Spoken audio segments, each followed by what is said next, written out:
Alberto Macias is laying in the morgue with 2 bullet holes in his head. And his wife Laura is looking like the prime suspect. But she couldn't have killed Alberto. She was cooking breakfast at the neighbor's house when he was murdered. Someone else had to be involved. And yes, someone else was acting suspicious the day of his murder. I recall when Eric showed up to the scene, there was no emotion. I came over to tell him that I was sorry about his father, and when I did, he showed no emotion either. He just kind of brushed me off and said, "Oh well." That was one of the things that really stood out as odd to me. Eric's stepfather, Laura's husband, was lying dead, a victim of gunshot. Mom? And there were no signs of any interest on what we were going to be doing with our loved one. Eric was very quiet, withdrawn, didn't really say much to us. It was almost like he wanted to avoid us.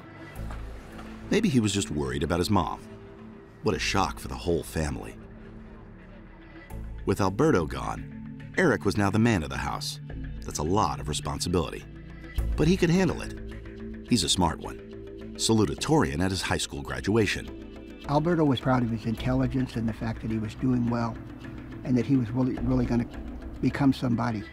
Eric was a quiet, humbled child. He was an honor roll student. He kept to himself. He was what we would describe as a loner. He'd never been in trouble with the law. He was a good kid, the first in the family to go to college. In fact, he was in class the morning Alberto was killed. At least he said he was. And we found out that Eric had actually taken a semester off of school, and so that couldn't have been possible. And something else turned out not to be true.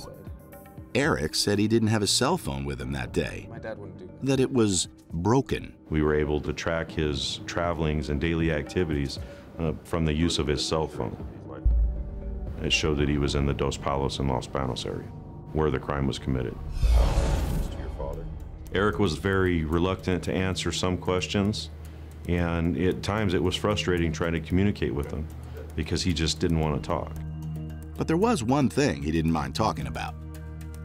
What do you know about life insurance policies? My dad had 3 life insurance policies. He knew dollar amounts of life insurance policies. One was Lincoln, one was farm, and one He knew was... everything about the mom and dad's personal business, short of account numbers. To my disbelief, there were 3 different life insurance policies totaling $975,000. I found that to be odd with a house that's in foreclosure, living in the house like Alberto was living in, unemployed.